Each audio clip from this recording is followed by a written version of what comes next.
Twilight falls on Roman Britain. As legions abandon the island, chaos erupts in their wake.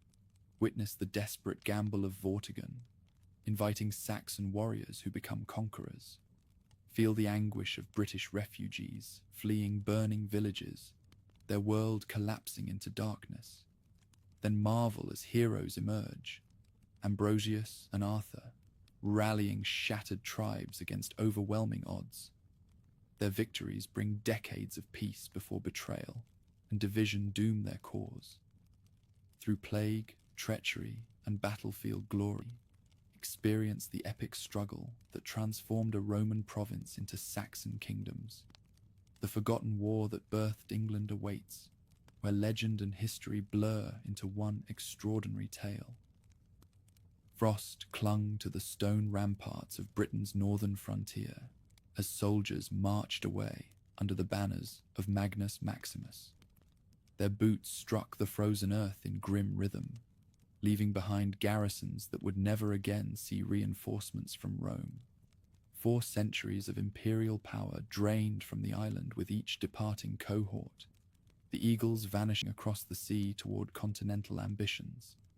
To those who remained, it was as if the sun itself had begun to set on a world they thought eternal. Maximus's gamble for the purple throne stripped Britain of its defenders. Villas still gleamed with mosaics, marketplaces hummed with trade, and towns clung to the appearance of Roman order. But the arteries of protection had been cut. Where legionaries once patrolled, silence crept in. Watchtowers along Hadrian's wall stood like teeth in an abandoned jaw, proud yet powerless against the painted warriors who gathered beyond the hills. Life continued, though uneasily. In estates like Chedworth and Lullingstone, landowners still hosted feasts beneath painted frescoes, but beyond their walls, the countryside began to change. Roads once paved for chariots and imperial couriers cracked beneath neglect.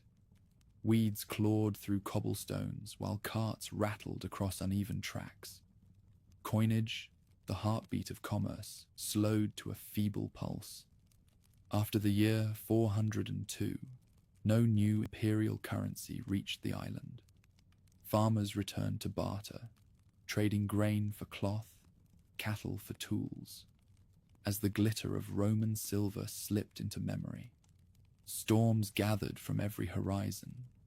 To the north, the Picts sharpened spears and painted themselves for war, remembering centuries of defeat, yet sensing opportunity in the hollowed empire. They crossed the borderlands with swift raids, torching villas and carrying captives into their misted highlands. From the west, Irish raiders launched curraghs across the sea, sails billowing with hunger for slaves and plunder. And from the east, over the grey waters of the North Sea, came the first restless stirrings of the Saxons. In the windswept lands of Schleswig-Holstein and Engeln, pressure mounted like a tide against fragile shores. Franks pressed from the south, Danes loomed from the north, and soil too thin for growing families forced younger sons to look outward. Timber halls echoed with stories of a rich island undefended, its villas laden with grain and treasure. Traces show their departure in earnest. Weapons buried with the dead in Holstein, genetic threads woven from Angeln to Britain, longships slipping from shallow harbours toward horizons promised by rumour. Meanwhile, within Britain itself, civic pride flickered like a candle guttering in wind. The councils that once debated law and collected taxes dwindled. Curial offices went unfilled as wealthy families abandoned towns for fortified estates. At Silchester and St. Albans, walls still stood, but behind them, marketplaces shrank, temples closed, and bathhouses cooled into ruin. Only scattered Christian communities kept some sense of order, preserving Latin prayers even as spoken tongues fractured into old dialects. The final signal of abandonment came in 410. Honorius, embattled in Italy by Visigothic threats, dispatched a terse reply to the islanders who begged for aid. "Defend yourselves," he instructed. No legion would return. No eagle would soar again across the channel. The rescript of Honorius echoed like a death knell across the island. Britain was Roman no longer. It was on its own. Yet the people did not vanish. Farmers ploughed furrows as they had for generations, though tools grew rusted without smiths trained in continental fashions. Pottery industries that had once supplied towns collapsed. Shards scattered in workshops never fired again. Local kilns smouldered briefly, producing crude vessels far removed from the polished wares of earlier centuries. The landscape itself testified to retreat. Mosaics buried under earth, hippocausts silenced, villas deserted one by one. Archaeologists uncover their stories in collapsed roofs and discarded tools. Frozen in the moment, families fled. Some estates endured, turning inward for survival. At Chedworth, a handful of families maintained rooms long after imperial officials departed, patching walls with whatever material lay to hand. The grandeur faded, but the instinct to hold on endured. In such places, Romano-British culture lingered in twilight. Latin inscriptions carved on memorial stones, Christian symbols scratched onto wood and stone, the last whispers of a civilization trying not to drown. Power shifted to local warlords. Without the legions, authority fell to men who could command loyalty with sword and gift. Hill forts once abandoned under Rome's peace found new life as refuges. Cadbury Castle, rising over Somerset Hills, bristled again with timber palisades and hastily dug ditches. Within such strongholds, leaders proclaimed themselves protectors, kings even, though their dominions stretched only as far as their retainers' spears allowed. Some clung to Roman titles, others revived ancestral claims, all alike fighting for survival. Beyond these desperate measures, the island's fate drew closer with every tide. Longboats slid onto pebble shores, carrying men hardened by hunger and hope. They brought spather swords long favored in continental service, round shields painted with beasts, and axes that could hew both timber and flesh. At first, their raids were little more than lightning strikes, smoke rising from coastal farms, captives chained, goods stolen. But behind these skirmishes lay migrations, families waiting across the sea to join warriors who carved footholds into Britain's coast. Still, Britain was not wholly undone. In Tintagel and along the western reaches, Mediterranean goods continued to arrive. Shards of amphorae carrying wine and oil, proof that trade survived even in this darkening age. Merchants braved hostile seas to exchange goods, weaving the island into fragile networks that stretched toward Gaul and Iberia. Christianity, too, whispered across communities, offering hope against the chaos. Yet each connection grew thinner, each bond weaker, as the island slipped further from the orbit of empire. The collapse was not a single moment, but a gathering storm that wore away foundations year by year. It began with legions marching away under Maximus, deepened when councils failed and coins ceased, and hardened into crisis when Honorius turned his back. By 410, Britain stood at a threshold between worlds. No longer Roman, not yet Saxon, but a land of villas crumbling, warlords rising, and shadows lengthening from every horizon. On the broken roads, travelers moved between ruins, speaking in tongues that blended Latin with older Celtic words. Children grew up never seeing a legionary, never hearing the horns that once signaled order across provinces. Their lullabies came not from Virgil's verses, but from ancestral songs revived by firesides. In their lives, the old world had already vanished, and something new, harsh, uncertain but inevitable, was waiting to be born. Ashes smouldered where once villas had shone with painted ceilings and warm mosaics. The island, abandoned by imperial decree, struggled to breathe without the lungs of Rome. After the rescript of Honorius I told the Britons to defend themselves, fear became the common tongue. The legions were gone, their order, their steel, and their wages gone with them. What remained were ordinary families, bending over fields, clinging to farms, and praying that the next raid would pass them by. With the empire's mantle torn away, power splintered into fragments, communities looked to men who could promise protection, some born of the old villa class, others hardened by war and ambition. A handful clung to Latin titles in hopes of preserving a ghost of the empire. Others reached for older words, calling themselves kings in the tongue of their ancestors. Yet their domains were fragile things, shifting with the season's battles, won and lost in days rather than decades. Britain, once a single province, had become a mosaic of quarreling lords. The cracks widened with every raid.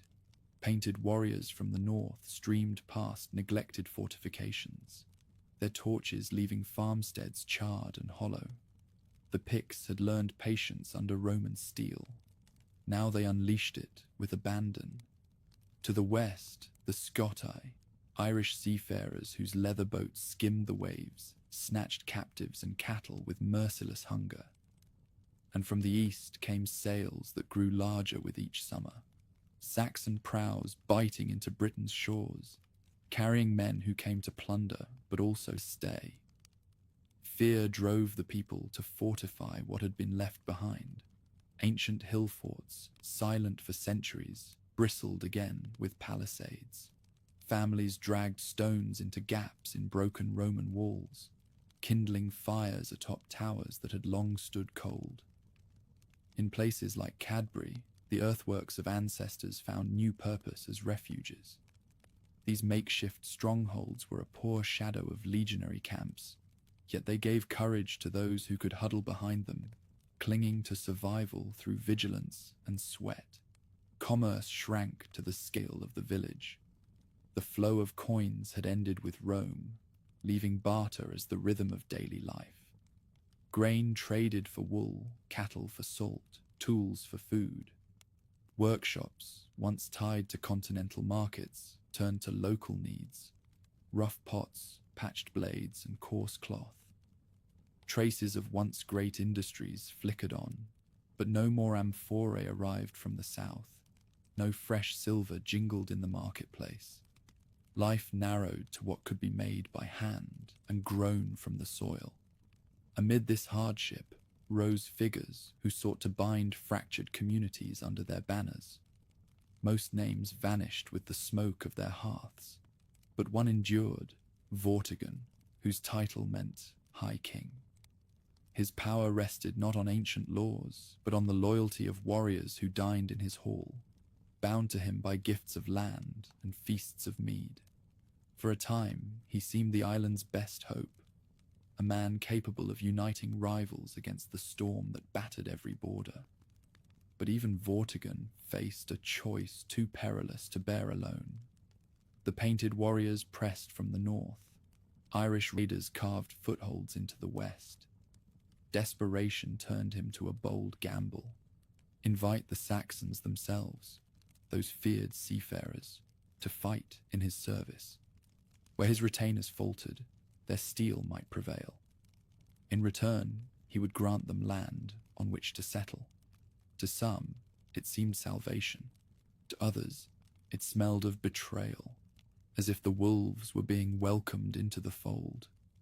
The ships that carried these newcomers were shallow vessels, built to slip into river mouths and beach upon open shores. From them spilled not only warriors with long swords and round shields, but also women, children, and elders. They carried seeds, tools, and the will to root themselves in new soil. Their very presence marked a shift from raiding to settlement. Traces of their language clung to new villages, their sounds taking root in the east, even as Latin still lingered in the west.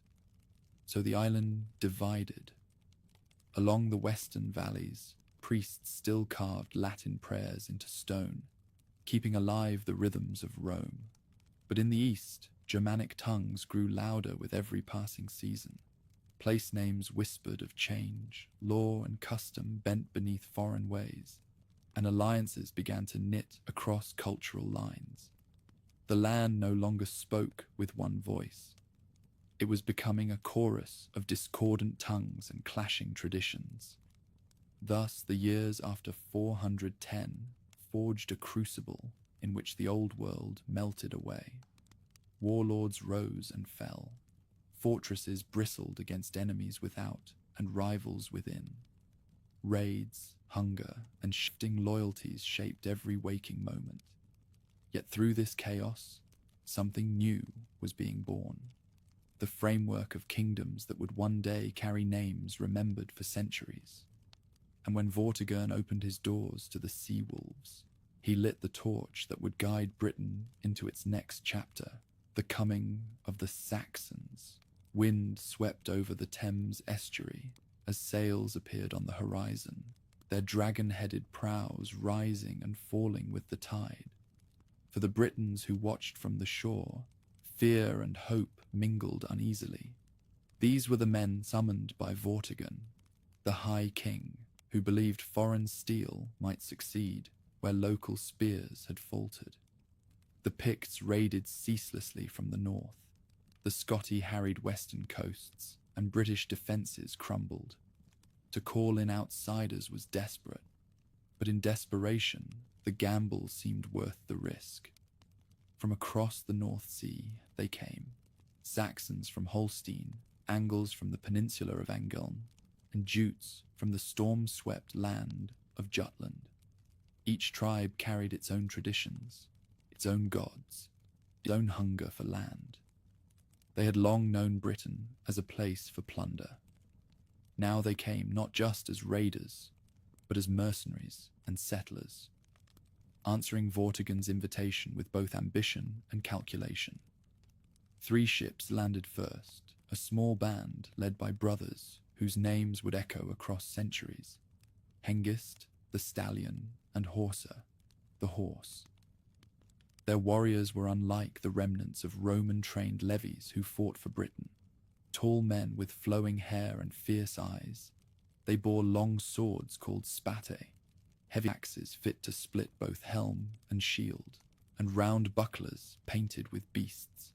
Each man swore loyalty to his leader in bonds deeper than coin, oaths spoken before gods like Woden and Thuna, binding warrior to lord until death. They fought not as drilled ranks, but as war bands, each man seeking to win glory for his chief and for himself. Vortigern welcomed them with gifts and promises. Thanet, an island guarding the Thames mouth, was offered as their first settlement. From its shores, they could guard Britain's eastern approaches and strike swiftly against Pictish raiders who slipped southward. It was an old Roman solution: let barbarians fight barbarians, retooled for a land no longer able to defend itself. At first, the arrangement seemed to work. Saxon blades cut down northern raiders with an efficiency that astonished both allies and enemies. Vortigern's prestige swelled as he presented victory after victory, though the credit belonged as much to his hired allies as to his own spears. The brothers Hengist and Horsa proved canny leaders. Where others saw mercenary service, they saw opportunity. The island's wealth impressed them: the fertile fields, the cattle herds, the towns clinging stubbornly to Roman walls. They knew their homeland could not provide such abundance. Soil was thin in Angeln, forests crowded Holstein, and Frankish expansion pressed hard against Saxon borders. To carve a place in Britain was to secure a future for their people. Soon, messages crossed the sea, calling kinsmen to join them. What began with 3 ships would soon become a flood. As the first warbands settled, the shape of their life took root. Timber halls rose, modelled after those in their old homelands, smoke curling from hearths where warriors gathered to drink and boast. Women and children followed, though fewer at first, creating households that mingled Germanic custom with the landscape of Britain. Farms spread outward from their halls, worked by hands eager to claim permanent inheritance rather than fleeting plunder. The pattern repeated along the coast, each settlement a small seed of what would grow into kingdoms. Not all Britons resisted. Some landowners saw advantage in making peace with these formidable neighbours. Alliances were struck through marriage, tying Saxon chiefs to villa families in bonds that carried both risk and promise. Children of such unions learned 2 tongues and 2 traditions, standing as bridges between cultures that had once seemed utterly opposed. Others, however, saw only treachery. The wolves had been welcomed into the fold, and the fold itself grew smaller with every passing season. Still, for a time, cooperation continued. Saxon mercenaries defended Britain's shores while extending their own footholds. Their victories against northern raiders gave them a reputation of invincibility, yet their appetite grew. Land was demanded not just for halls, but for entire communities arriving from across the sea. Warriors no longer asked for wages, they asked for estates. Vortigern, once master of the arrangement, found himself bargaining from weakness, his authority waning with each Saxon request he dared not refuse. The flow of newcomers quickened. Along the eastern coast, long ships beached in growing numbers, spilling out entire families. Angles settled the flatlands of the east that would one day bear their name. Saxons carved holdings in the south, laying the foundations for realms remembered as Sussex and Essex. Jutes claimed territory in Kent, their foothold close to the Thames giving them both power and prominence. What had begun as mercenary service was now becoming colonization. The island was changing, and nothing could turn the tide. Among the people, stories carried back across the sea told of Britain's weakness and wealth. Men who had once been poor fishermen or landless warriors now boasted of farms fat with cattle, halls filled with plunder, and wives taken from conquered lands. Each tale drew more across the waves. Continental pressures, Franks closing off expansion, rival tribes vying for land, pushed them outward, and Britain pulled them like a lodestone. Soon, the flow of settlers outstripped any power the Britons had to control. Signs of their permanence spread quickly. Burials marked the land, not in Roman urns, but in graves filled with weapons and jewelry, symbols of rank and belief. Pagan shrines rose where temples had once honored Jupiter and Christ alike, groves where sacrifices honored foreign gods. The landscape of Britain began to wear new colors, each settlement an assertion that this was not borrowed ground, but homeland. Still, tension brewed beneath the surface. Vortigern and his allies, who had once thought themselves masters of the bargain, now faced the reality of dependence. The very warriors they had invited began to press for more land than they had been granted. Each request was backed by the threat of arms. The balance of power shifted, subtle at first, then undeniable. It was only a matter of time before peace gave way to open conflict. For the moment, however, the uneasy partnership endured. The Britons held their western and central strongholds, rallying under leaders who still dreamed of restoring unity. The Saxons expanded along the eastern coasts, planting their halls and villages. Between them stretched a fragile frontier, a line drawn not on maps, but in rivers, forests, and blood. Across this line, the future of the island would be contested in fire and iron. Thus, The years between 430 and 450 became a hinge of history. From the west, the last heirs of Roman Britain struggled to hold fragments of their inheritance. From the east, Saxon, Angle, and Jute warbands transformed from hired swords into settlers and lords, and at the centre stood Vortigern, remembered both as saviour and betrayer, whose desperate bargain would echo through centuries. The day would soon come when this fragile cooperation collapsed in treachery and war, when the feast of peace turned into the slaughter of the Long Knives. The alliance between Britons and Saxons was never meant to last. What began as a contract of service soon hardened into rivalry, and rivalry turned swiftly into betrayal. Vortigern had welcomed Hengist and Horsa as protectors, granting land in Kent and gifts of cattle to secure their loyalty. Yet the more success these mercenaries found, the more obvious it became that they were no longer servants. They were becoming masters of their own destiny, and Britain itself would pay the price. Hengist understood the balance of power better than his host. His followers grew stronger with every new ship that landed, their halls rising along river valleys once guarded by Roman spears. Warriors who had come as hired blades now sent for wives and children, shaping permanent settlements out of temporary camps.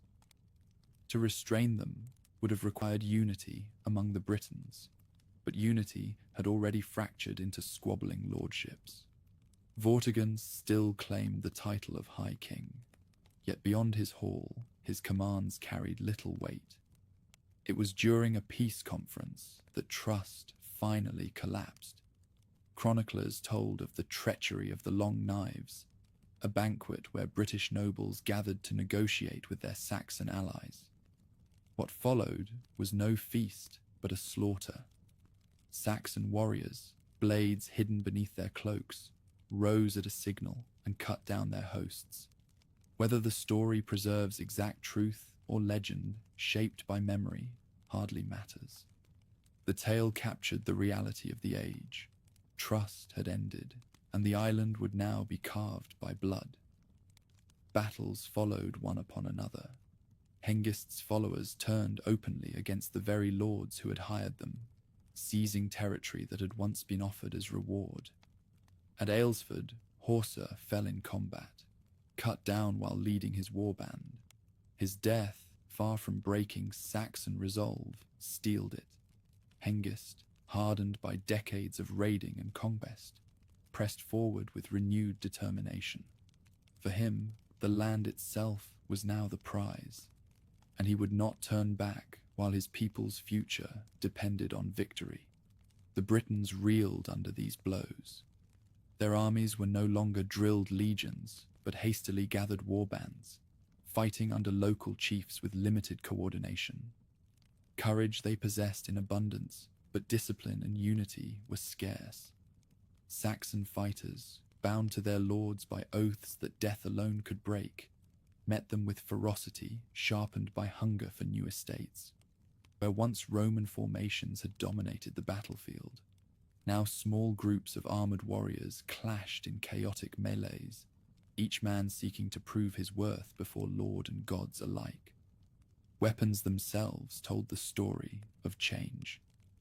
The Roman gladius, symbol of disciplined ranks, gave way to the long sword, broad-bladed, double-edged, fit for single combat rather than formation fighting.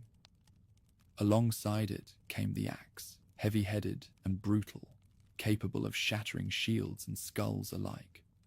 Round shields of wood and iron-bound bosses formed shifting walls of defense, while spears remained the common weapon of both sides. The battlefield was no longer the arena of empires, but of tribes, where warbands measured honor in personal valor as much as in victory. Burials reflected the divide as clearly as battle. British dead were laid to rest under Christian rites, graves marked with crosses and prayers for eternal salvation.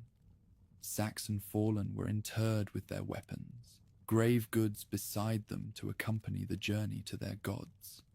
Even in death, the two peoples stood apart, neighbors on the same island, yet divided by faith, custom, and vision of the world beyond. Terrain shaped the struggle as much as arms.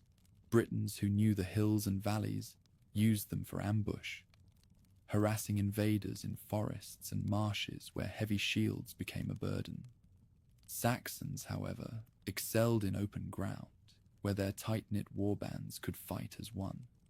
River crossings, ridges, and old Roman roads became prizes in themselves, fought over as fiercely as treasure hoards, for they offered control over movement in a land now split by war. Horses began to change the character of conflict. Among British elites, mounted warriors emerged, using speed to strike and withdraw, challenging Saxon infantry in ways unfamiliar to them. Cavalry was no longer the auxiliary arm of Roman command, but the chosen weapon of local lords seeking advantage. Though small in number, these mounted fighters represented a shift toward the age of knights yet to come, a glimpse of a future growing out of the ruins of Rome. Still, even innovation could not erase the reality that Saxon numbers grew with each passing year. More ships arrived, more warriors landed, and more halls rose across the landscape. Hengist's command was no longer that of a mercenary captain. He stood as a lord in his own right, ruling land seized by the sword. His followers carved estates out of conquered villages, ploughing soil with the same hands that once wielded weapons. They were no longer strangers, they were settlers, permanent and determined. The Britons fought back with fury, rallying behind leaders who emerged from the chaos. Some sources spoke of Ambrosius Aurelianus rising in these years, though his greatest deeds lay ahead. What mattered now was that resistance did not vanish. Hill forts filled with refugees, bands of warriors struck at Saxon lines of supply, and Christian priests offered hope in the face of despair. Though defeats outnumbered victories, the will to fight endured. Even so, the losses cut deep. Towns that had survived Rome's departure now fell to flame. London, already fading, slipped further into decline. Villas once filled with mosaics became ruins overgrown with brambles. The memory of empire dimmed as each generation grew farther removed from the age of legions. For many, Rome was no longer a living power, but a fading story, and the struggle for survival became the only reality. By the mid-450s, Britain stood transformed. The Saxons held firm ground in Kent and along the coasts, their warbands entrenched and their halls standing proud. Britons clung to their western valleys and highlands, battered but unbroken. Between the two, the frontier hardened, a shifting, violent border where lives were lost daily. The dream of restoring Rome's order was gone. In its place stood a brutal contest between old inhabitants and new arrivals, each determined to claim the island as their own.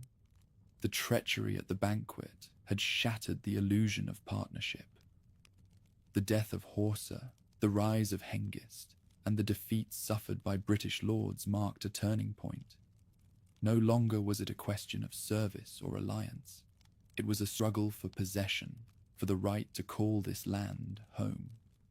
The next decades would see chaos deepen, famine spread, and entire towns vanish. But amid the wreckage, new leaders would rise.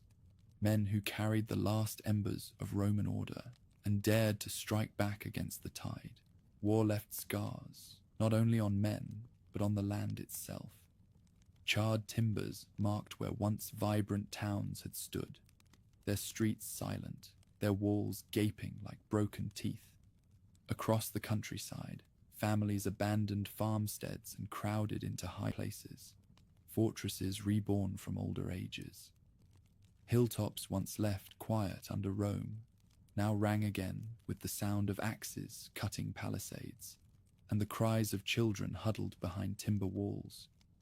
The island had become a patchwork of refugees and ashes, each one telling the same story.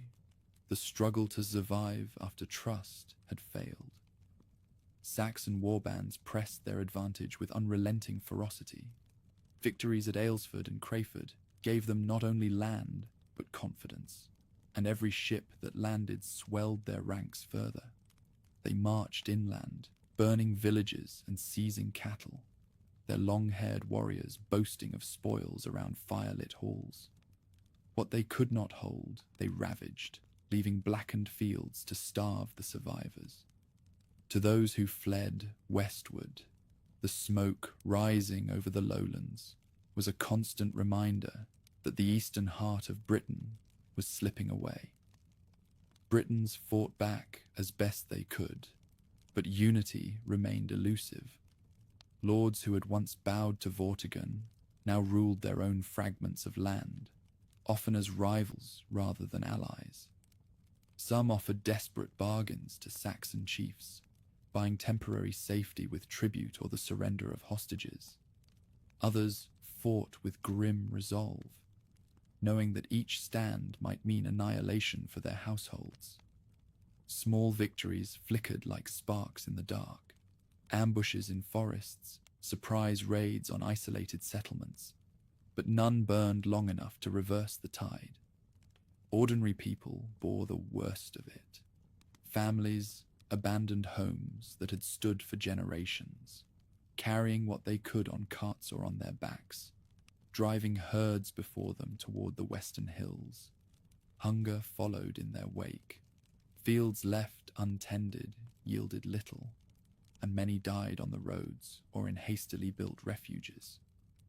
Tales of famine spread from village to village, years when mothers wept over empty pots, when fathers returned from hunting with nothing but exhaustion, when whole communities disappeared into silence. For those who survived, memories of Rome's abundance seemed like a dream, slipping further from reach. The ruins of once great towns deepened the sense of loss. London, already declining after the Empire's withdrawal, emptied almost entirely. Silchester, proud in earlier centuries, fell into desolation. St. Albans and other market centres followed, their baths cold, their temples deserted, their walls standing as hollow shells. Merchants no longer gathered there, nor councils, nor soldiers. What remained were weeds in the streets and scavengers searching among toppled stones. The hum of urban life faded until only silence answered footsteps in places once filled with thousands. Even as cities died, new settlements emerged. Along the sandy heathlands, Saxons raised halls of timber where once stood villa estates. Weststow, and others like it, showed how newcomers turned soil into livelihood. Their farms clustered around central halls, their days marked by herding, weaving, and seasonal rituals. Smoke from their hearths rose steadily, while nearby Roman sites crumbled. To the dispossessed Britons, these places stood as bitter proof that strangers were not merely passing through, they were remaking the land. Not all collapse was met with despair. In the west and north, Christian leaders built small monasteries, planting seeds of resistance not through arms, but through memory. These communities became sanctuaries where learning, prayer, and custom survived the storms outside their cloisters. Monks copied fragments of texts, bishops preached unity, and churches offered what shelter they could.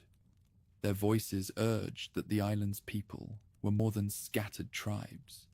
They were heirs of a faith and a tradition worth defending. The coasts remained perilous. Saxon longships still prowled the estuaries, ready to strike at unguarded villages. But Britons, too, learned to fight on the water. Shallow craft guarded harbours, and watchmen scanned the horizon for sails. Skirmishes flared along river mouths, where defenders tried to block landings with chains or stakes. Some ships burned before reaching the shore, but many more landed their warriors. The sea, once a boundary protecting the island, had become a battlefield in its own right. Beneath the chaos lay shifts that could not be measured only in battle or famine. Entire populations were on the move. Burial grounds show traces of these journeys, with communities uprooted from the east and resettling in the west, their graves mingling with those of older generations. Families who once tilled the fields of Kent now found themselves strangers in Cornwall or Wales. Their descendants would remember not only the land lost, but the long wanderings that brought them to new homes. Through it all, stories endured. Around hearths in the western hills, fathers told their sons of legions that once guarded the land, of emperors who commanded order from across the sea, of lords who betrayed or defended their people. Out of grief grew legends, shaping memories into tales of heroes and traitors. The present was chaos, but the past was given new life in story, a past that promised hope of leaders who might rise again. By the end of these years, Britain stood at a breaking point. Saxons held firm in the east and south, their settlements rooted and their war bands unchallenged. Britons remained strong in the west, but divided and battered, their towns abandoned, their people scattered. Famine and plague whispered through valleys already scarred by war. The land was torn between old and new, faith and paganism, ruin and renewal. Still, from such ruin, figures would soon step forward who offered not despair, but resistance. Among them was a man of Roman lineage, Ambrosius Aurelianus, whose name would gather weight in the years ahead. Where others saw only chaos, he would see a chance to rally the broken fragments of a people. The embers of hope had not gone out. They smouldered, waiting for a leader to breathe them into flame. Out of ruin, a name began to spread from valley to valley: Ambrosius. Survivors whispered it in halls where councils still met, and priests invoked it in churches where Latin prayers had never ceased. For a generation, the island had endured chaos, famine, and defeat. Now, in this man of Roman descent, hope found a face. He was remembered by Gildas, centuries later, as a noble born of the last true families of Rome's order. To his contemporaries, he was the leader who dared to rally the shattered pieces of a nation. Ambrosius was no emperor, no commander of legions in shining mail. What he possessed was rarer, a reputation untainted by betrayal, and kinship to the traditions that still held meaning in the Western Hills. His family had clung to the old ways long after the empire's fall. From them, he inherited more than blood. He carried the authority of memory. Where others claimed power through brute strength, he embodied a continuity with Rome itself, however faint that connection had become. Councils gathered again under his banner. Local lords who had once jealously guarded their independence now brought retainers to his cause. In timber halls, messengers proclaimed his summons, and for the first time in years, warbands marched not for personal survival, but for a common struggle. The call was not Rome's, but it echoed the old authority. Defend the island, protect the faith, resist the invader. Britons, weary of flight, found in him a reason to stand. On the high ramparts of Cadbury Castle, voices rang with renewed purpose. The hill, already refortified during the chaos, now became more than a refuge. It was a symbol. New timber walls crowned the earthworks, and within them stood a hall where feasts reminded warriors. They were part of something greater than their scattered homesteads. Here, the warlord's table displayed both native craft and remnants of Roman luxury, a blend that reflected the age itself, half fallen, half enduring. Feasts mattered as much as battles. At Ambrosius' table, oaths were sworn, alliances sealed, and rivalries set aside. His household was no mere family dwelling, but a gathering place for leaders who still dreamed of a united land.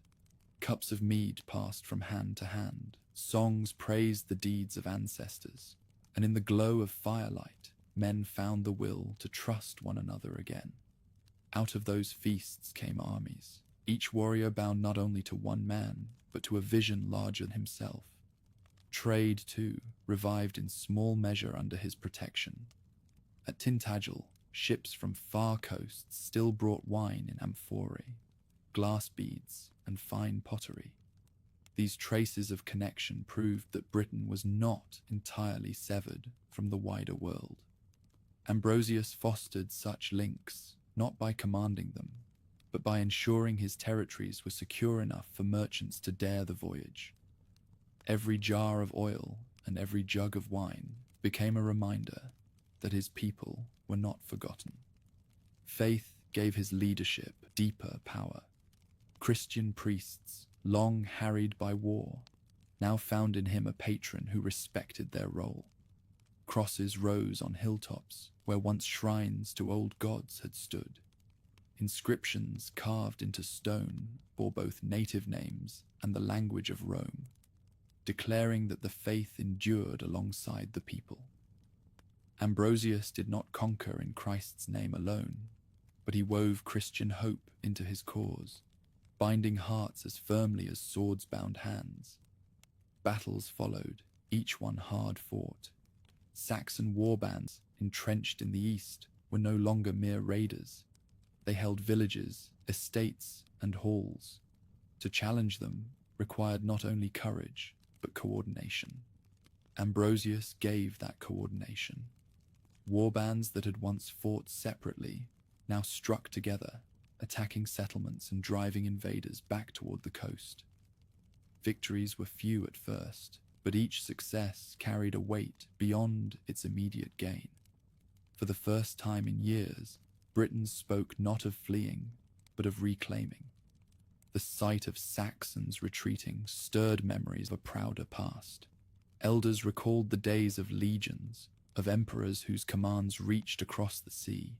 Younger men who had never seen Rome's soldiers now carried that memory second-hand through stories, but it mattered all the same.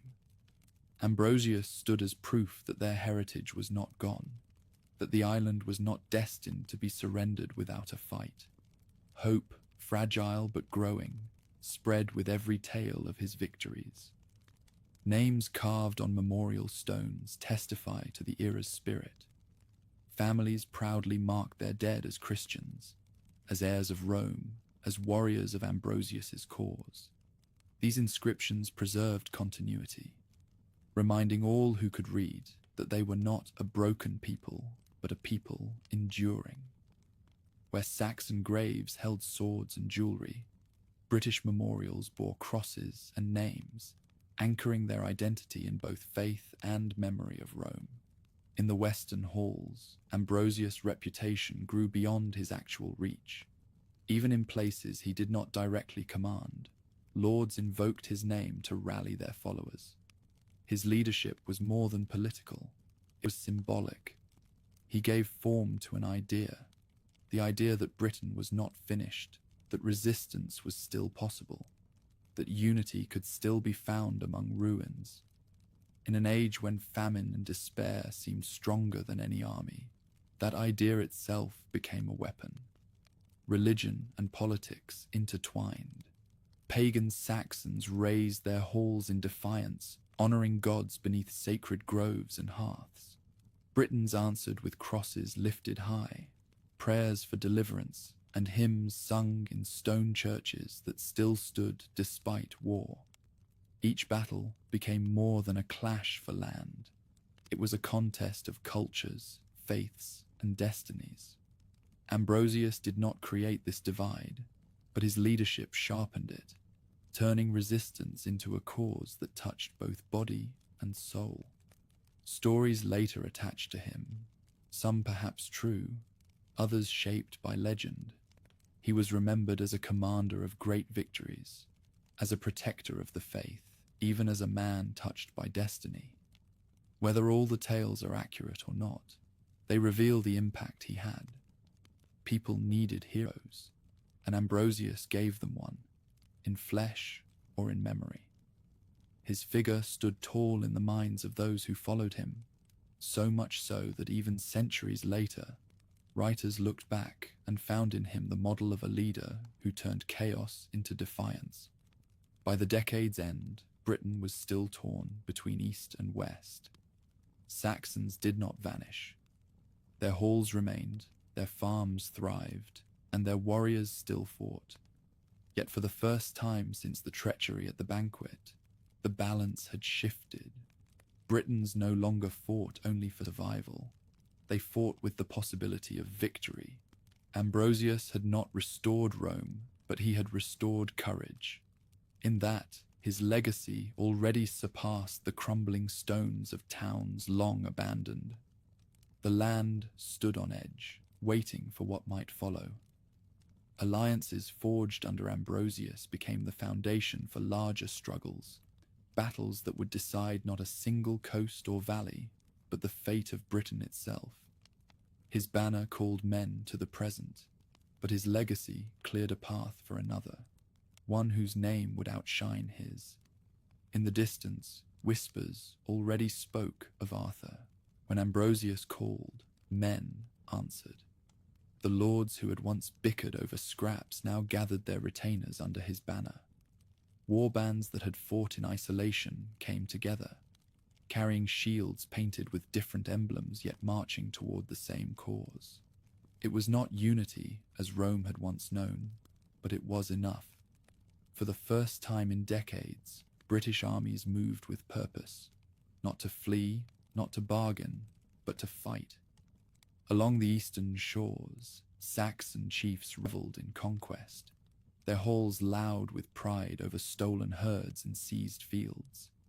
Convinced the West was starving and divided, they pushed further inland, each hall both fortress and statement of power. But pride dulled vigilance. At the edges of that expansion, Ambrosius struck, seizing advantage where glory mattered least, forcing the invaders to fight for land they had claimed too soon. The fighting was fierce and bitter.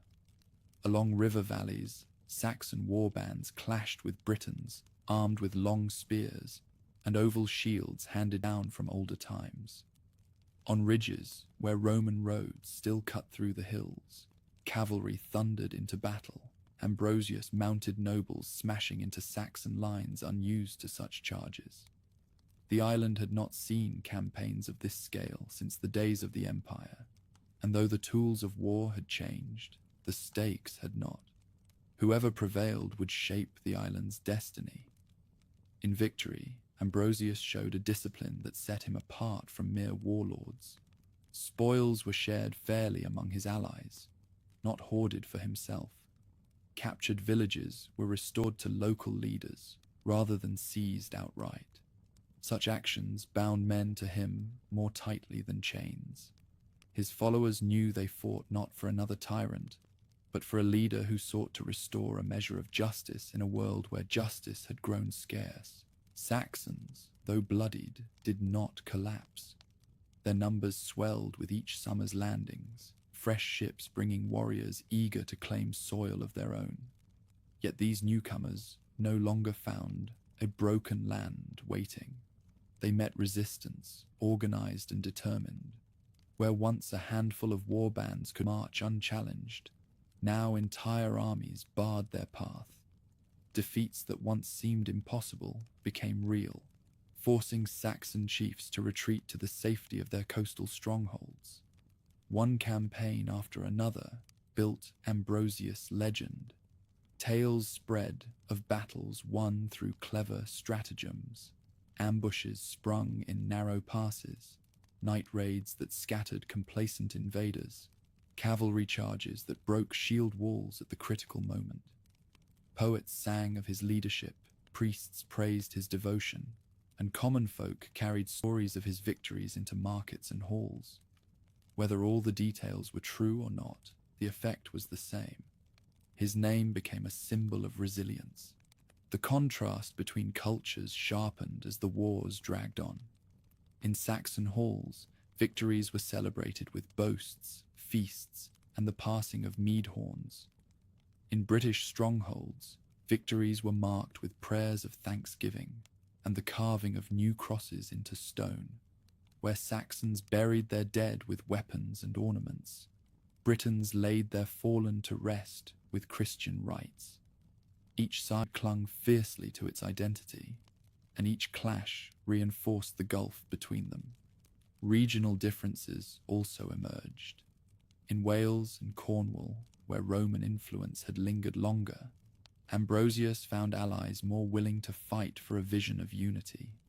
In the north, leaders guarded their independence jealously, offering support only when Saxon pressure grew too great. In the east, where Saxons were already deeply entrenched, victories were harder to win and defeats more costly. The wars were not one continuous struggle, but a mosaic of campaigns, each shaped by the land and its people. Economy followed the fortunes of war. As Saxon pressure eased in certain regions, trade revived cautiously.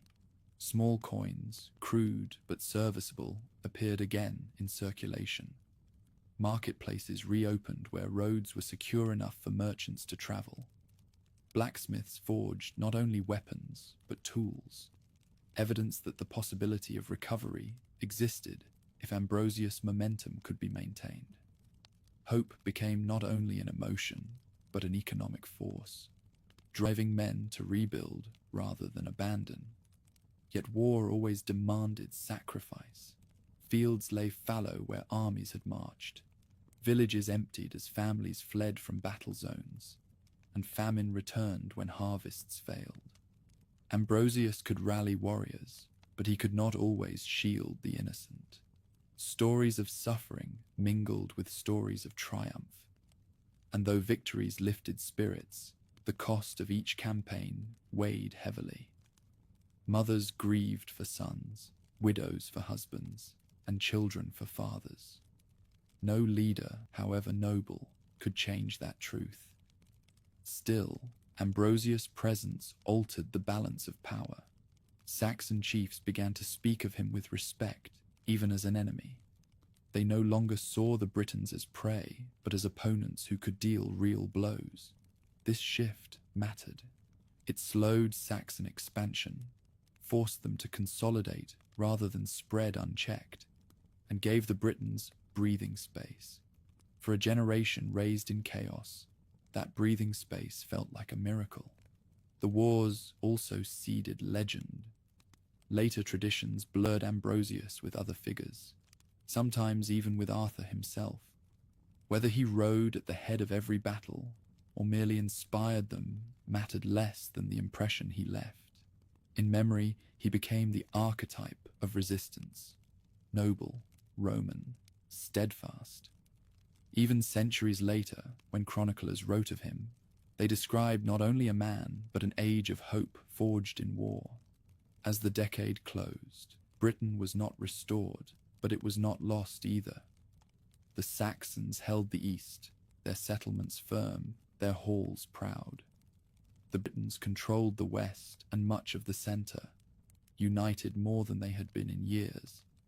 Between them stretched contested ground, battlefields where the future of the island would be decided again and again. Ambrosius had not ended the struggle, but he had changed its nature, from despair to defiance, from collapse to endurance. In his hall, feasts still echoed with oaths and songs. Messengers carried word of new alliances, priests blessed new crosses, and warriors sharpened swords for campaigns yet to come. The wars of Ambrosius did not bring peace, but they brought the conviction that peace was possible. That conviction would pass to the next generation, and in their time, another leader would rise. A warlord remembered not only in history, but in legend, whose name would live far beyond the wars themselves. The wars of Ambrosius had steadied a faltering land, but his time was passing. Age, wounds, and the wear of endless campaigns dimmed the strength that had once rallied Britain. As he faded from command, another figure began to gather attention. He was not born an emperor's son, nor draped in the authority of Rome. He rose instead through deeds. His name was Arthur, and in him the fractured peoples of the island glimpsed not just survival, but victory. The first stories of this war leader describe a man forged by conflict, raised in an age when no boy reached manhood without blood on his hands. He learned to fight before he learned to rule. While Ambrosius had carried the dignity of Rome in his veins, Arthur embodied something different, the hard edge of the island itself, a commander who united tribes not through ancestry, but through the promise of triumph. In him, Britons saw the possibility of a new beginning. When he assumed command, the Saxons believed their time of waiting was over. They had endured setbacks under Ambrosius, yet the old Roman had been mortal, and mortality could be outlasted. With his passing, they expected the land to fragment again. Instead, Arthur emerged as a rallying point, turning disappointment into defiance. War bands that might have returned to bickering found themselves drawn to his banner, persuaded by victories won at his side and by the conviction that he could deliver what others only promised. The commander's strength lay not in noble birth, but in his ability to inspire. He demanded loyalty, but he also rewarded it. In his hall, warriors were honored not for their lineage, but for their courage. Around his table, oaths were spoken that bound men together as brothers, and the mead that passed between them carried the weight of shared destiny. No man fought alone when fighting for him. Each battle was a covenant faith as much as of arms. His campaigns began in the borderlands where Saxon expansion pressed hardest. Scouts reported enemy movements along the Thames and into the valleys beyond. Instead of merely reacting, Arthur took the offensive. He struck at strongholds before they could consolidate, using speed and surprise to undo months of enemy preparation. Raids that once devastated villages now met swift retribution, and Saxon chiefs discovered that what they gained by day could be lost by night. Cavalry became his chosen weapon. Where his predecessor had relied on infantry and alliances, Arthur favored mounted warriors who could strike fast, break lines, and vanish before counterattack. Horses carried his name across the land, their hooves echoing through valleys as symbols of renewed strength. On open ground, his riders tore through shield walls. In narrow passes, they dismounted and fought with the same ferocity as foot soldiers. This flexibility baffled opponents who expected the old rhythms of war. Under his command, tactics evolved. The Saxons were no longer mere raiders. Their settlements had deep roots, their halls filled with families, their chiefs hardened by decades of struggle. To face them required not only courage, but vision. Arthur gave his people both.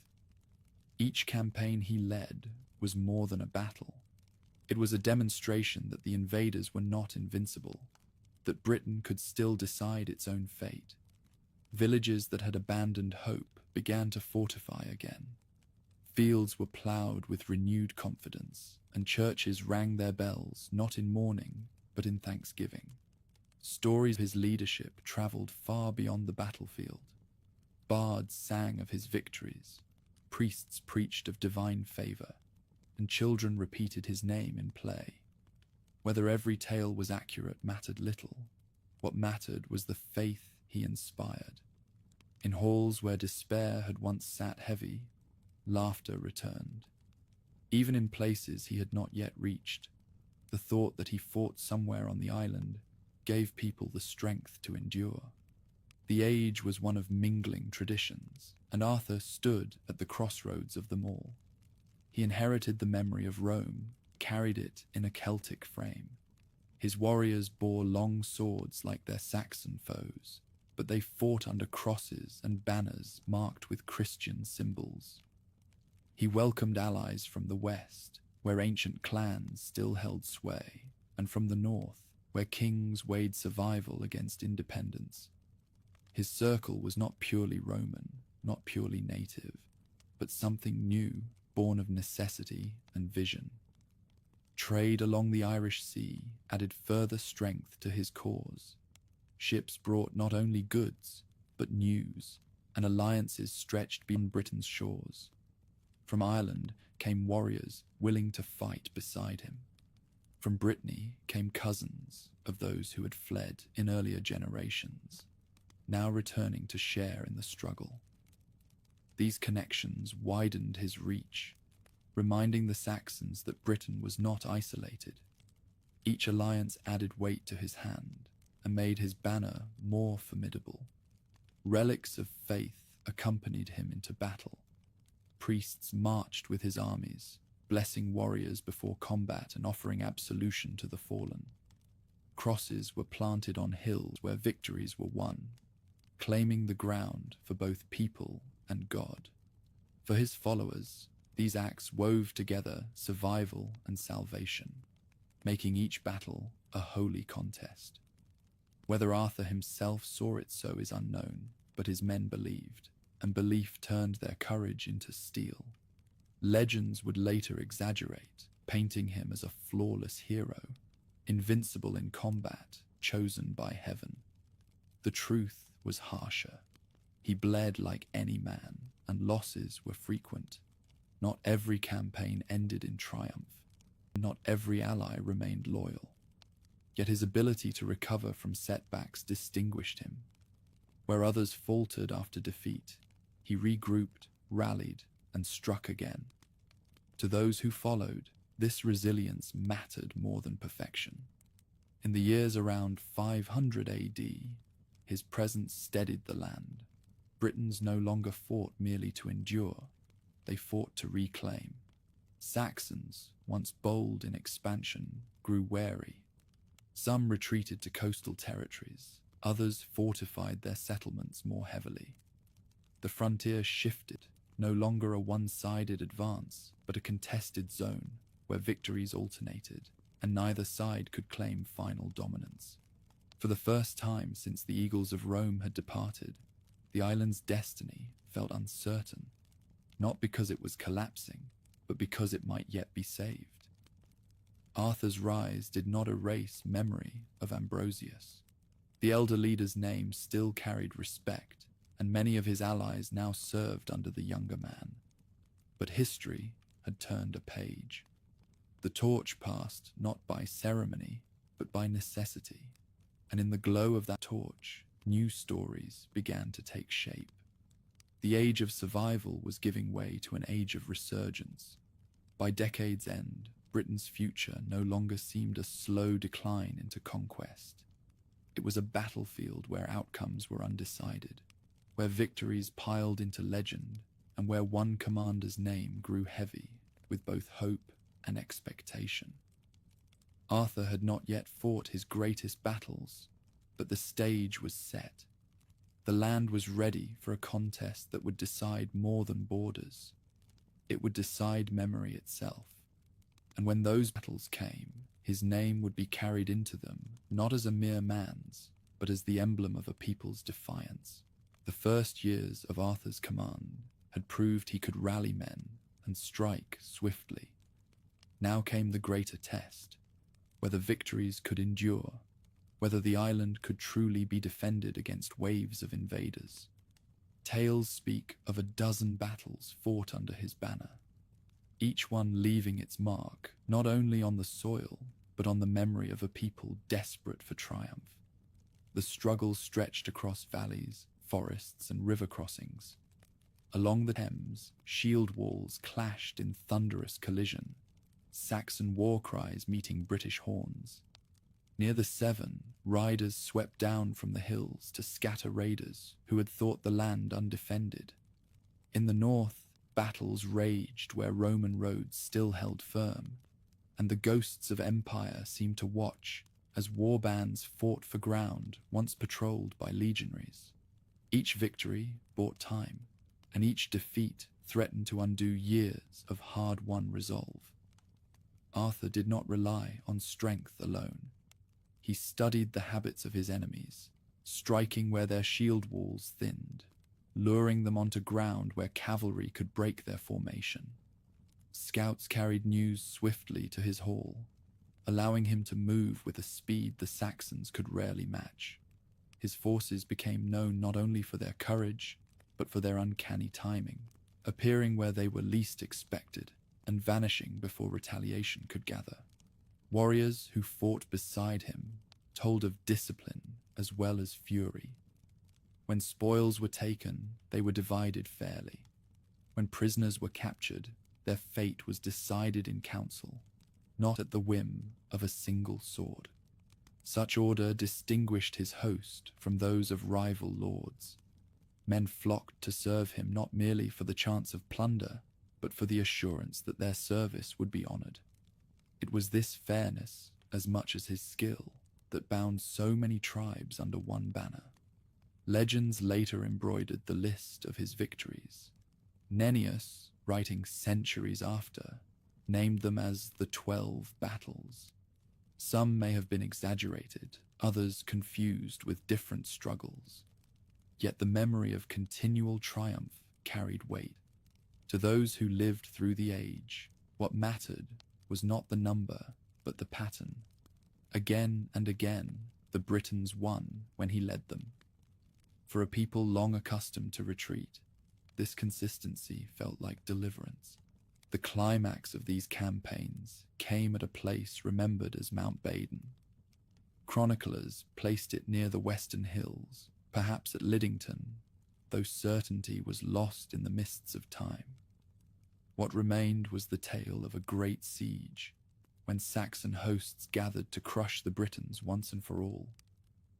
For days the two sides faced one another across ramparts and ditches, each waiting for the other to falter. Then came the charge that turned the tide. Cavalry streaming down the slopes, lances leveled, crashing into Saxon lines with a force that broke them utterly. Mount Baden became more than a victory. It was a turning point. Chroniclers claimed that after the battle, the island knew peace for decades. Whether absolute peace or simply a respite, the effect was profound. Saxon expansion halted. Villages once abandoned were rebuilt. Fields once left fallow were ploughed again, and churches rang their bells without fear of sudden raids. The people spoke not of survival, but of renewal. In the wake of Baden, prosperity blossomed in strongholds across the West and Midlands. Timber halls grew larger, their feasts richer. Stone crosses rose where warriors had fallen, inscribed with Latin prayers that link the living to both faith and heritage. Schools within monasteries taught children to read scripture, keeping alive the fragile flame of literacy. For a generation raised in chaos, such stability felt like a miracle, and many credited the commander who had delivered it. Saxons did not vanish. Their settlements remained along the eastern coasts, their halls still filled with warriors, their chiefs still plotting. But for a time, they dared not advance. Instead, they dug deeper roots, consolidating what they already held. The frontier between the two peoples hardened into a border that neither could easily cross. This containment allowed the Britons to breathe, to grow, to believe in themselves again. And all the while, songs of victory spread from one hall to another, keeping hope alive. His fame crossed the sea. In Brittany, kinsmen heard of the victories and took pride in shared blood. In Ireland, storytellers spoke of the war leader who had halted the tide of Saxons. Even in Gaul, merchants repeated his name, marveling that Britain, long thought lost, still stood defiant. The island, so often seen as a fading outpost, had become once again a place of interest, its destiny uncertain but alive. The victories carried more than political consequence. They reshaped memory. Children who had grown up fearing fire on the horizon now grew up hearing tales of battles won. Their lullabies spoke of warriors riding to glory, of a leader chosen by heaven to defend the land. Hope, once fragile, became the inheritance of a new generation. Where despair had reigned, pride now took root. Still, peace, however real, was never permanent. The Saxons nursed their losses, rebuilt their strength, and watched for weakness. Internal rivalries among the Britons simmered beneath the surface, threatening to undo unity once the urgency of war faded. But for the moment, these dangers seemed distant. The island basked in a rare calm, and the people savored the fruits of victory. The man at the center of it all became more than flesh and blood. Around hearths, stories embroidered his deeds. Priests spoke of divine favor guiding his hand, while bards praised his valor in verse. Fact and legend intertwined until they could no longer be separated. He was remembered not only as a commander of men, but as the guardian of a nation. His name, repeated in prayer and in song, became the banner beneath which memory itself would march. Thus ended the first great phase of his wars. From scattered victories to the triumph at Baden, the Britons had moved from desperation to strength. The Saxons remained, but they were checked, and for a generation, the island lived under a fragile but precious peace. The land would still know turmoil, but never again would the people believe themselves doomed beyond hope. They had seen what a leader could achieve, and they carried that knowledge forward. The battles of Arthur, whether counted as 12 or more, were remembered not for their number, but for their consequence. They proved that the island could resist, that unity could triumph over division, and that faith could endure alongside steel. When later ages looked back, they found in this time the seed of all the legends to come.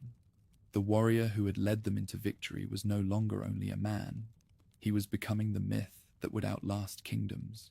The roar of battle faded, and in its place came something the island had not known for a lifetime: calm. After Mount Baden, the Saxon advance faltered.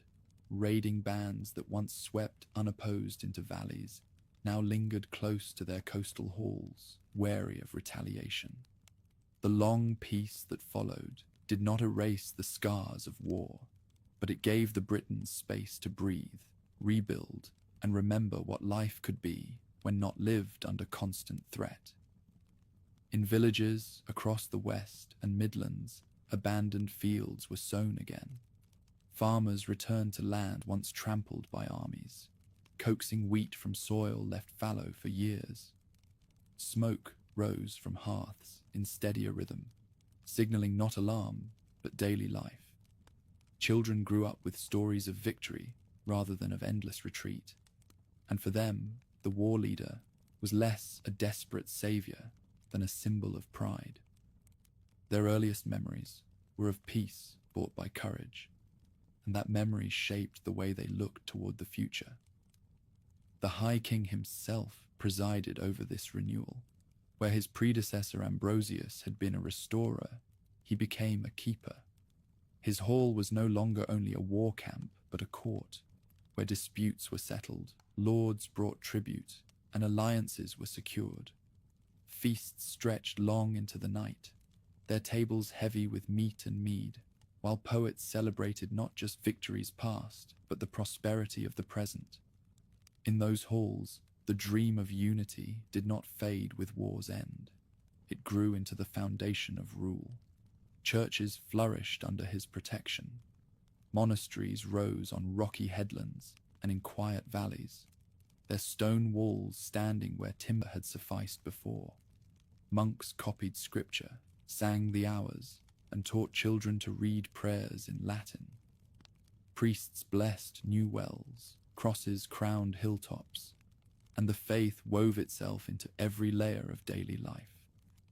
Though the Saxons still clung to their gods in the east, Within British lands, Christianity shone brighter than it had since Rome's departure. To many, this rebirth of faith was as great a triumph as any won on the battlefield. Evidence of prosperity appeared in burials of the age. Chiefs and nobles were laid to rest with ornaments of silver and finely worked weapons, signs that wealth had returned. Imported goods, carried overseas by merchants who once feared the island, reached western shores again. Wine from Gaul, oils from the Mediterranean, glassware for noble tables. Such luxuries testified that Britain was no longer an afterthought. Peace had made it part of wider trade once more. Strongholds reflected this revival.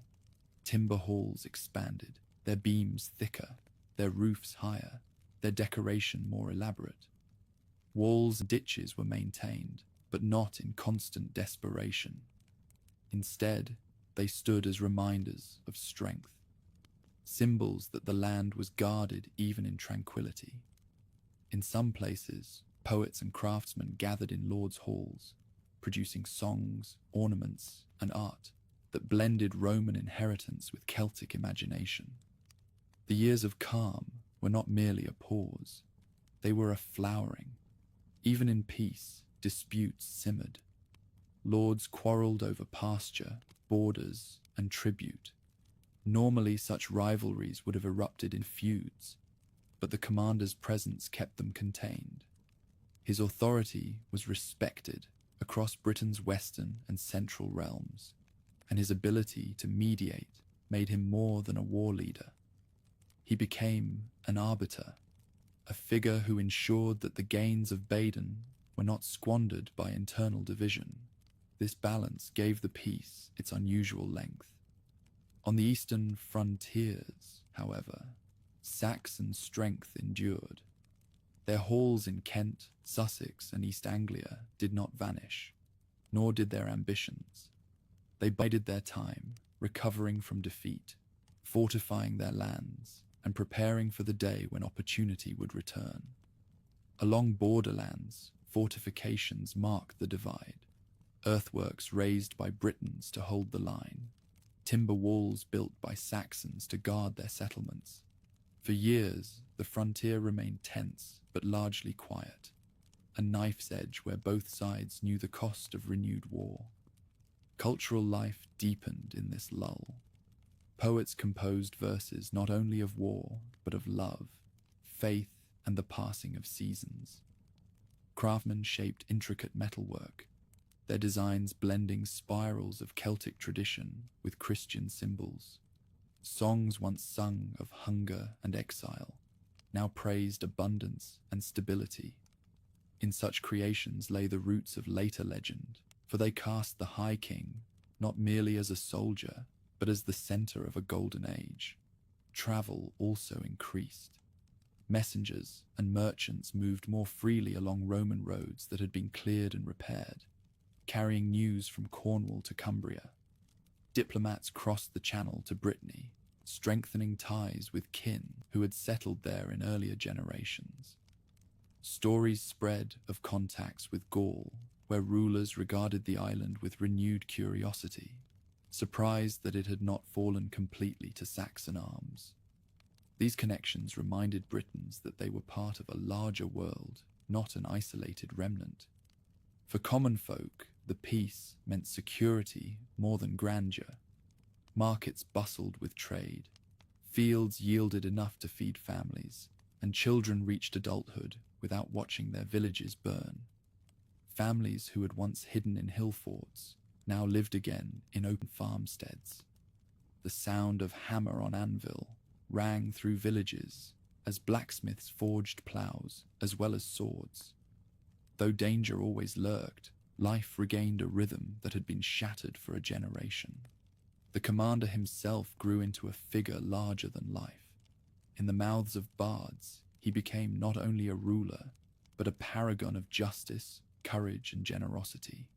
Priests portrayed him as God's chosen defender, the man through whom divine providence had granted peace. Children knew his name before they knew their letters, and his presence became part of the landscape of memory. Already, legend was entwining itself with fact, weaving the man into something greater than human. Still, time does not pause, even for heroes. The years of calm brought not only prosperity, but age. Younger lords, who had never known the terror of constant raids, began to see peace as natural rather than extraordinary. Some grew restless, eager for greater independence. Others whispered that the Saxon menace was fading, that the need for unity was passing. The very success of the High King carried within it the seeds of future division. By the end of the 520s, signs of strain appeared.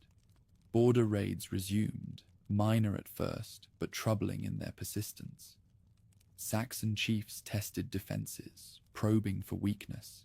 Within Britain, rival lords began to maneuver for position, calculating what would follow when the great commander's strength finally waned. The peace had been long, but it was not eternal. Beneath its surface, the forces of change gathered, waiting for their moment. Even so, none could deny what had been achieved. For over a decade, the island had known stability unmatched since Rome's departure. Fields were tilled, halls flourished, faith deepened, and children grew up without fear of the torch. That memory would linger long after the peace itself ended. Later generations, looking back from darker times, would remember these years as a golden age, the high point of British strength before the shadows returned. As the commander's influence began to wane, the question of succession loomed. Who could hold the fragile unity together? Who could prevent the rivalries of ambitious lords from shattering what had been built? The answer was uncertain.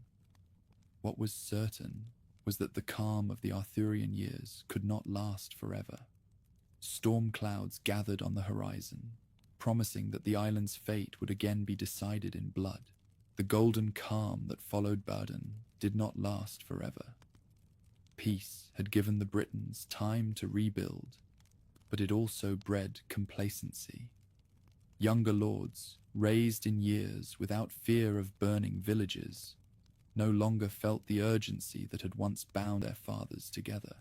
Rivalries that had been buried for survival's sake rose again. The very unity that had held back the Saxons began to fray, not from outside pressure, but from within. The High King was aging. Years of battle, wounds carried from campaigns, and the weight of rule took their toll. He still presided over councils, still commanded loyalty when he spoke, but his presence no longer carried the unchallenged strength of earlier days. Ambitious men saw opportunity in his decline. Some whispered of succession, others plotted to expand their own domains. Without a clear heir to gather the island's fragments, the balance he had kept so carefully started to tip. Signs of strain appeared first along the frontiers. Saxon chiefs, long quiet, tested the defenses again. Small raids struck border villages, probing the response. Where once Britons had answered quickly and in unity, now hesitation marked their replies. Some lords chose to defend only their own valleys, refusing to send warriors beyond their borders. Others demanded tribute for aid. The spirit of solidarity forged in war had given way to bargaining, and the cracks widened with each passing season. Disputes among the Britons grew sharper. Arguments over pasture and territory that once would have been settled in the High King's court now flared into feuds. Strongholds that had once stood as symbols of resistance were turned against neighbors, their timber walls bristling with hostility rather than fellowship. In some places, blood was shed not against Saxons, but against fellow Britons, proof that the fragile unity of the island was breaking apart. The commander's authority held some of this unrest in check, but it was a waning influence. His voice could still calm tempers, but distance and age limited his reach. In regions far from his hall, local lords acted as they pleased. more concerned with their own power than with the fate of the whole. The island, once bound by fear of invasion, drifted back toward the fragmentation of earlier decades. Amid this tension came the story of Camlan. Later traditions told of a great battle where Arthur himself fell, struck down in conflict not with Saxons but with his own kin. Whether the tale preserves history or legend, it reflects the truth of the time. Internal strife had returned. Civil war, whispered in rumor and sung in sorrow, consumed the unity that had been bought with so much blood. The greatest danger was no longer the invader, but betrayal from within. The deaths of key leaders deepened the crisis. Men who had fought alongside Ambrosius and Arthur, who had carried the memory of Rome and the pride of victory, passed away one by one. With them went the weight of authority that had held younger lords in check. A new generation rose, less cautious, more eager for power. Their quarrels fractured alliances, and the dream of a united Britain slipped further from reach. Economic strains added to the decline. Trade, once revived under the shield of peace, faltered as insecurity returned. Roads became dangerous again, markets emptied, and coinage disappeared from circulation. Farmers hesitated to sow fields near contested borders, fearing that raiders would claim the harvest. Hunger returned, not in the crushing famines of earlier years, but as a steady erosion of prosperity. What peace had restored, disunity now squandered. Traces from the period tell of strongholds abandoned, ditches left unmaintained, and once busy settlements dwindling. These signs match the stories of chroniclers who wrote of disintegration. Where order had blossomed, neglect crept back in. The High King's generation had built, but their successors allowed decay. This was not a collapse all at once, but a slow unraveling, thread by thread. Saxon chiefs watched with keen interest. Their scouts reported weakening defenses. Their spies carried news of quarrels among the Britons. They bided their time, rebuilding strength, waiting for the moment when the island's disunity would give them their opening. Intelligence, not brute force, guided their strategy. The enemy learned that patience could succeed where reckless attack had failed. In the West, Christianity remained strong, but even the church could not heal the divisions. Bishops quarreled with local lords, monasteries defended their lands with armed retainers, and the unity of faith was overshadowed by the disunity of politics. Crosses still crowned hills, but beneath them, men fought one another as often as they prayed together. The moral authority that had once reinforced unity was diminished by worldly ambition. The memory of Rome, once embodied in Ambrosius and kept alive by Arthur's banner, now seemed distant. For many, it was no longer a living inheritance, but a fading story told by priests and poets. Younger warriors sought honor in local quarrels, rather than in defense of the island as a whole. The sense of belonging to something greater dwindled, replaced by the narrow horizons of clan and valley. Even in decline, legend grew. Tales of Arthur's battles spread far beyond Britain, reaching Brittany, Ireland, and Gaul. Stories told of a king who had united the island, who had driven back the Saxons, who had ruled in justice and glory. These stories often overlooked the divisions of his final years, turning memory into myth. In truth, his generation was unraveling. In memory, it was shining. The contrast between the two would shape how later ages remembered him. By the early 540s, the island was once again vulnerable.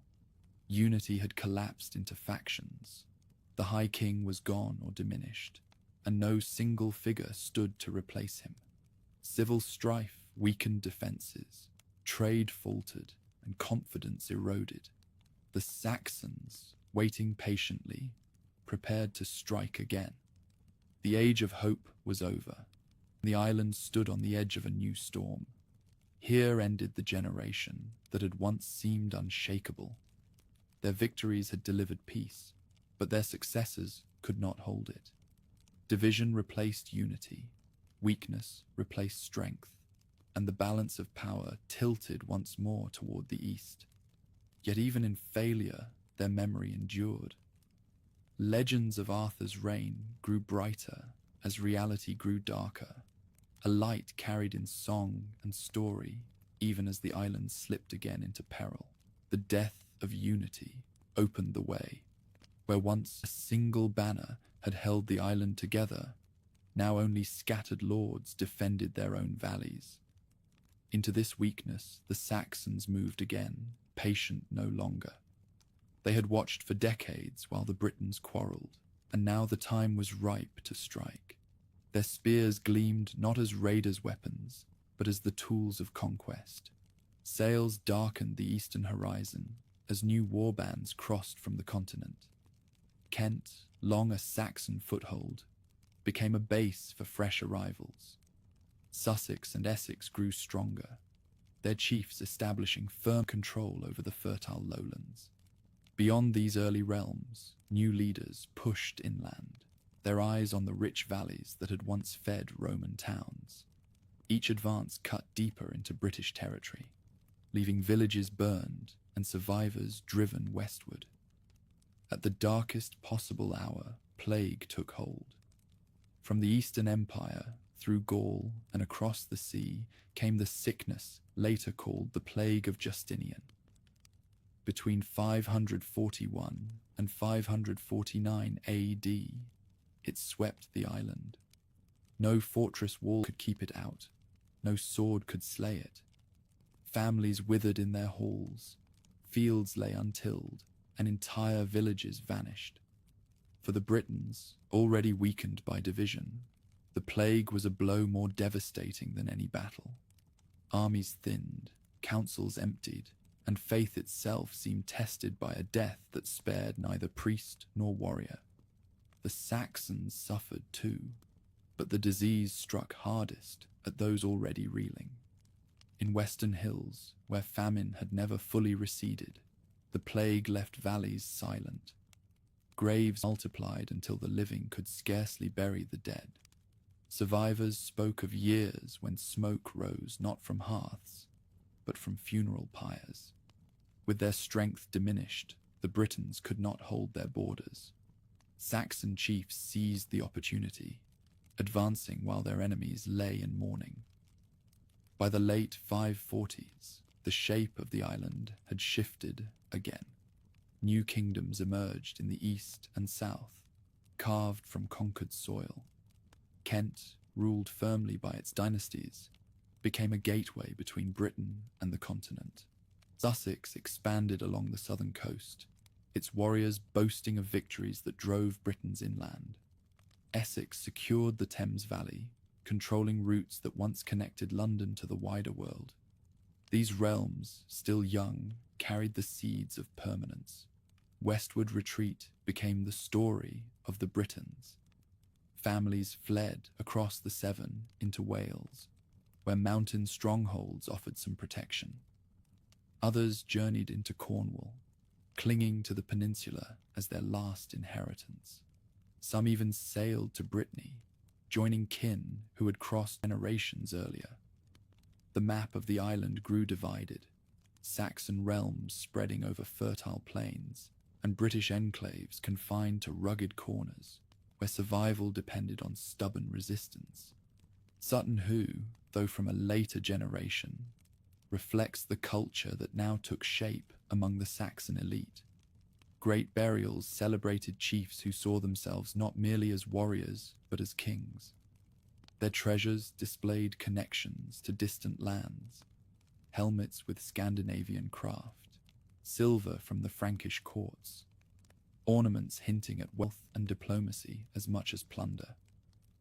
These displays revealed ambition, not only to rule villages, but to stand as monarchs commanding realms.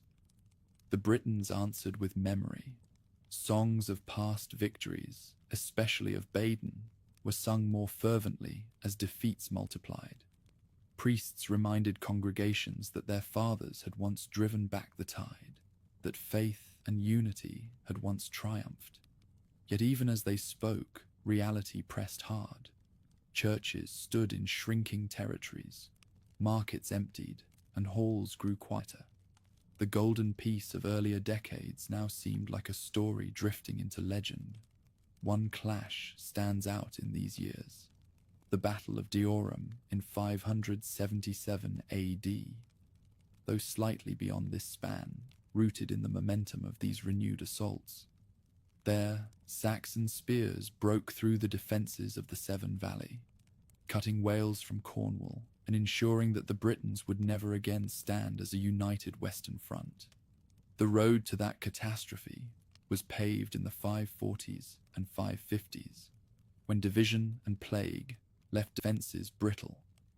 Saxon strategy grew sharper with time. No longer content with raids, their leaders planned campaigns with clear goals: capture of valleys, control of river crossings, seizure of towns. Their intelligence networks reported weaknesses, and their warriors moved swiftly to exploit them. Some Britons, weary of resistance, submitted rather than fled, serving new masters in exchange for survival. Gradually, the patchwork of Saxon settlements hardened into recognizable kingdoms. Amid this expansion, the memory of Arthur lingered like a ghost. Bards sang of his victories, peasants prayed for his return, and rumors whispered that he had not died at all but would come again when the island most needed him. These tales carried hope even as walls fell and borders shrank. Legend became a shield against despair, even if no army followed behind it. For the Saxons, confidence soared. Their children grew up knowing no fear of Roman legions or British high kings. To them, the island was theirs by right of conquest, and their halls stood as proof.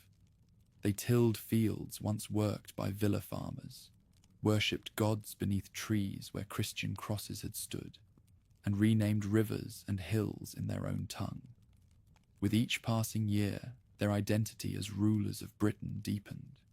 Still, not all was loss for the Britons. In Wales, Cornwall, and the north, strongholds endured. Leaders like Urien of Reged and others yet to rise would continue the fight in later decades. Monks in hidden monasteries preserved learning, copied scriptures, and carried memory forward. Families told stories of Rome, of Ambrosius, of Arthur, ensuring that the past lived on even when the present seemed bleak. Defeat was real, but so was endurance. By the middle of the 6th century, the balance had shifted decisively. Saxon kingdoms stood firm across the east and south, their power growing, their culture thriving. The Britons remained only in fragments, their unity broken, their lands reduced, yet their spirit unextinguished. The plague had weakened them, the sword had driven them back, but memory and faith kept them from vanishing. Out of their loss, legend grew stronger, preparing to shape the centuries to come. The age of renewed Saxon expansion marked not just conquest, but transformation. Britain was no longer a Roman province, nor merely a battlefield. It was becoming a land of kingdoms, Saxon and British alike, each carving its place in the story. The struggle was far from over. Ahead lay new rulers, new wars, and the final resistance of those determined to preserve what little remained. Midway through the 6th century, the Saxon surge reached far inland. Coastal footholds had hardened into states with leaders and ambitions, no longer mere outposts. Britain had shifted from a struggle of invaders against resistors into a contest of kingdoms, British and Saxon, each seeking mastery. Kent rose first among these new powers. Its chiefs commanded the gateway to the continent, where merchants and envoys crossed from Frankish ports. Silver and wine flowed through Kentish harbours, enriching halls that once echoed only with war cries. Its rulers styled themselves not merely as war leaders, but as kings, heirs of Woden, claiming divine ancestry to buttress their right to rule. In Canterbury, their courts became centres where power was measured not only in spears, but also in wealth and alliances. Further west, Sussex gathered strength. From the Downs to the sea, Saxon warriors built halls on former villa lands, their cattle grazing where mosaics once glistened. Theirs was a smaller realm, but fiercely independent, its lords proud of victories that had driven Britons into the hills. In their songs, they boasted of standing as wolves among sheep, guardians of their own territory against all challengers. Essex, too, carved its place from the fertile Thames Valley. Control of river routes gave its rulers leverage, for goods moving inland or toward the sea passed through their lands. Their chiefs claimed the title of kings, though their influence waxed and waned depending on alliances with neighbours. Still, the territory held significance, for London lay within its grasp, a city diminished, but never entirely forgotten. Beyond these early realms, new forces stirred. In the south, warriors led by Cerdic's descendants laid the foundation of Wessex. Their advance cut deep into the valleys of Hampshire and Wiltshire, pressing against British holdouts in the west. Each victory planted another hall, each hall another claim. Their chiefs styled themselves not merely as conquerors, but as founders, envisioning a kingdom that would stretch far beyond its beginnings. To the north, Anglian settlers established footholds that would later grow into Mercia and Northumbria. At first, their settlements were scattered communities, clusters of farms along rivers and plains. But ambition was not lacking. Chiefs raised timber halls, where warriors feasted and plotted, their eyes on lands beyond their immediate borders.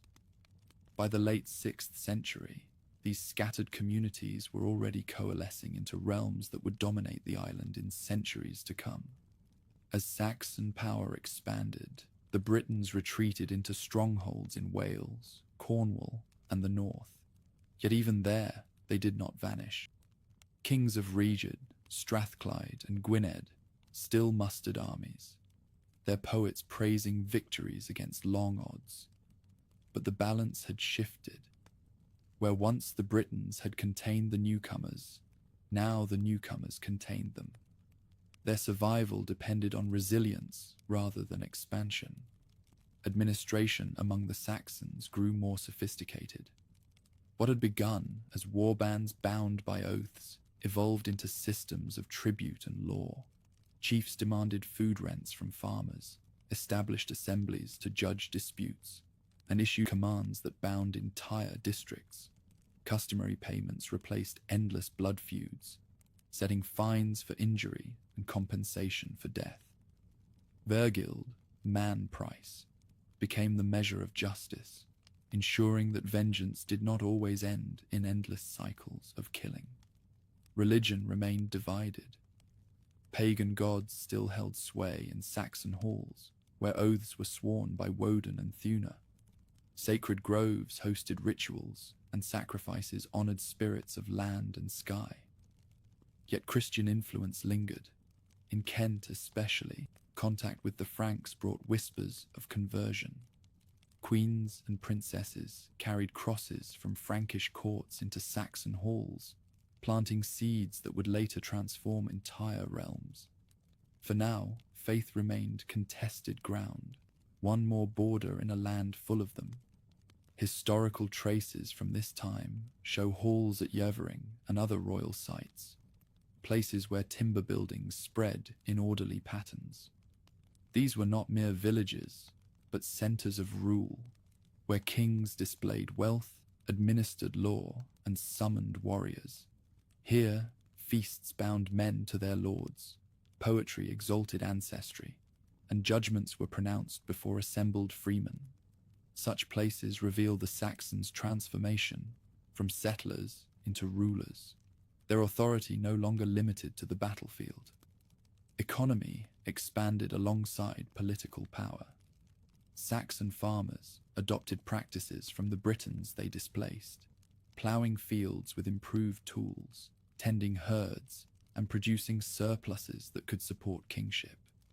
Trade networks grew, carrying goods across the Channel and into northern Europe. Amber from the Baltic, glass from Gaul, and silver from Frankish mints found their way into Saxon halls. The blending of local and foreign goods created cultures at once rooted in Britain and connected to the wider world. For the Britons, these changes deepened the sense of eclipse.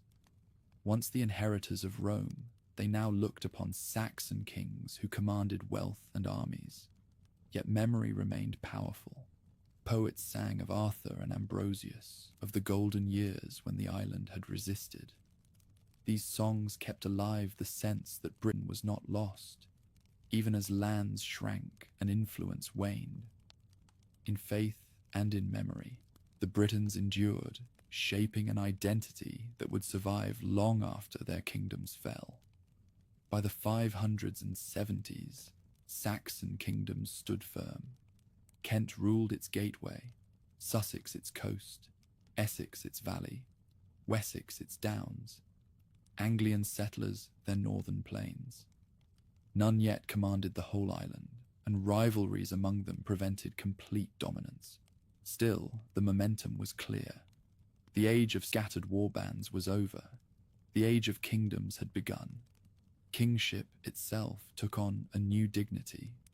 Genealogies traced back not merely to chieftains but to gods. Rulers claimed descent from Woden, presenting themselves as heirs of divine authority. Their bards recited lineages that stretched into myth, binding the present to an imagined past of heroes and deities. Such stories legitimized power, turning mortal kings into figures of destiny in the eyes of their followers. The Britons, though pressed, continued to resist where they could. In the north, Urien of Reged and his allies launched campaigns that checked Anglian expansion. In Wales, fortresses still bristled on hilltops, their defenders watching the plains below. Their victories were fewer, but their determination remained. They had lost much, but they had not surrendered. The years between 560 and 580 marked a turning of the tide. The Saxons had become more than conquerors. They had become rulers. Their kingdoms were fragile, but they were real. Administration, trade, and culture deepened their hold on the land. Meanwhile, the Britons, confined to smaller enclaves, clung to faith and memory. The balance of the island had changed forever, but history is never still. Rivalries among Saxon realms promised new conflicts. The Britons, though diminished, still dreamed of recovery. Poets reminded them that empires had fallen before and risen again. As one age ended, another began. The age of kingdoms clashing, alliances shifting, and final resistance stirring in the west and north. The Saxon kingdoms spread across the eastern lowlands, their halls echoing with pride. Yet resistance in the north and west had not vanished. In those rugged lands where mountains rose and rivers cut deep, British kings still held their thrones. They ruled less territory than their fathers, but their determination burned fiercely. If conquest had pushed them back, memory and honor kept them standing. One such figure was Urien of Reged. From his stronghold in the north, he gathered allies and kin, striking at Anglian settlers who had begun to push beyond their river valleys. His campaigns carried the weight of tradition, for he styled himself not only as a local king, but as the protector of British freedom. Poets praised his victories in song, their verses carrying his name into every hall from Cumbria to Strathclyde. In Urien, warriors saw not just a lord, but a champion who reminded them of heroes past. Battles erupted across the borderlands of Northumbria. Anglian hosts marched under banners of their rising kings, seeking to claim the valleys of the north. Britons met them with ambushes in forests, with charges down rocky slopes, with stubborn shield walls that refused to yield. Each clash drained both sides, yet the struggle was more than military. It was a contest of endurance, a question of whether the old peoples of the island could still stand against relentless newcomers. Poetry preserved the memory of these struggles. Gododin, composed in honor of fallen warriors from the north, tells of feasts held before battle and the doom that awaited. Taliesin, bard to Urien, sang of victories and valor, shaping memory into legend. These works were more than entertainment. They were weapons of morale, reminding a people hemmed in by loss that courage remained their inheritance. In their verses, defeat could be transformed into glory, and death itself became a form of victory. The terrain favored the defenders. Hills and narrow passes made cavalry less effective, forcing Anglian hosts into costly assaults. Fortresses rose on crags and riverbanks, their timber palisades bristling against the sky. From these vantage points, Britons hurled back attackers, turning geography into ally. Even when strongholds fell, the effort weakened the conquerors, slowing their advance and proving that the west and north would not be taken easily. In Wales, resistance was no less fierce. Kings of Gwynedd and Powys fortified their lands, their halls alive with warriors ready to fight at a moment's notice. Cornwall, though pressed on every side, clung stubbornly to its independence. Families who traced their ancestry back to the age of Rome defended valleys where Latin prayers still mingled with native tongue. For them, survival itself was victory, proof that the Saxon tide could be resisted. Tactics shifted with necessity. Britons adopted swift raids, harrying enemy villages and burning storehouses before slipping back into their hills. They used speed and surprise to offset Saxon numbers, denying their foes the chance to fight on open ground, where shield walls dominated. These strikes could not reclaim lost plains, but they kept enemy lords wary, reminding them that conquest would never be easy. Religion played its part in this last resistance. Churches and monasteries became centers of identity, preserving memory and rallying fighters, with the conviction that they defended not only their homes, but their faith. Crosses marked battlefields as holy ground, priests blessed warriors before they marched, and victories were celebrated as signs of divine favor. Pagan Saxons offered sacrifices to their own gods, and in this clash of peoples, the conflict of faiths added deeper meaning to every fight. Despite determination, the balance of power tilted steadily eastward. Anglian settlements multiplied, their halls spreading across the valleys that had once belonged to British kings. Each defeat cut away more land, and each loss of territory made resistance harder. Even victories could not reverse the tide. Urien himself fell, betrayed and killed, and with him, the dream of a lasting northern coalition flickered out. His death was mourned in verse, but the unity he had sought dissolved with him. Still, the legacy of these years endured in song. Gododin immortalized the warriors of the north, praising their bravery even as they perished. Taliesin's verses carried the memory of Urien, ensuring that his struggle was never forgotten. These works became treasures, reminders that the Britons had not simply vanished, that they had fought with honor to the end.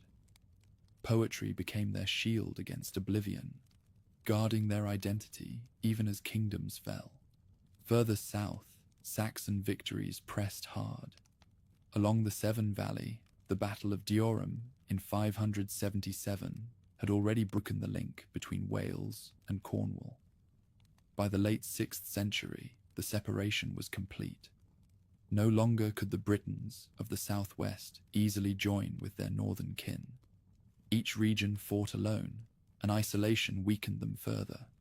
Saxon kings seized the opportunity, carving more firmly the realms that would endure: Wessex, Mercia, Northumbria. Still, not all was loss. In remote valleys and mountain fastnesses, British rule survived.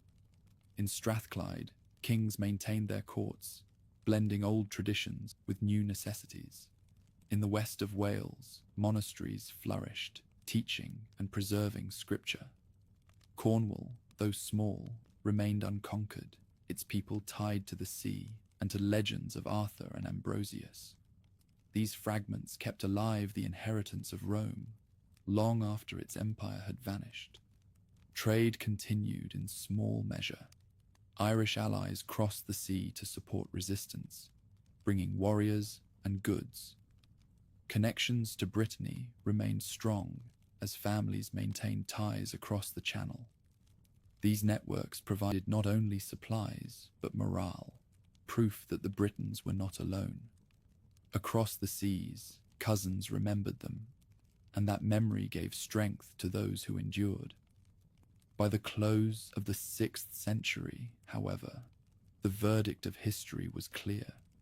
Saxon power dominated the plains and valleys, while the Britons clung to edges and highlands. The great kingdoms of the newcomers had taken root, their halls filled with wealth, their laws binding subjects, their rulers boasting of descent from gods. The age of British supremacy was over.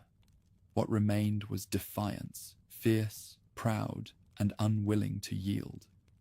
The final resistance did not save the island, but it preserved something deeper. It ensured that the Britons were remembered, not as a people who vanished, but as a people who fought. Their poets captured their struggles, their priests recorded their names, and their children carried forward the legends. In that memory lay survival of another kind, one that no sword could erase. As the century closed, the struggle shifted toward its last phase. Saxon kingdoms consolidated their rule, while the Britons retreated into Wales, Cornwall, and the far north. The clash was not yet over, but the outcome seemed inevitable. Only a few battles remained before the eclipse of the Britons was complete. The dawn of the 7th century brought with it the final reckoning. For centuries, the Britons had fought, resisted, and endured, but the balance now stood firmly against them. Saxon realms had grown from scattered settlements into kingdoms with thrones, laws, and ambitions. Britain itself was no longer a contested province of Rome's shadow, but the homeland of new powers.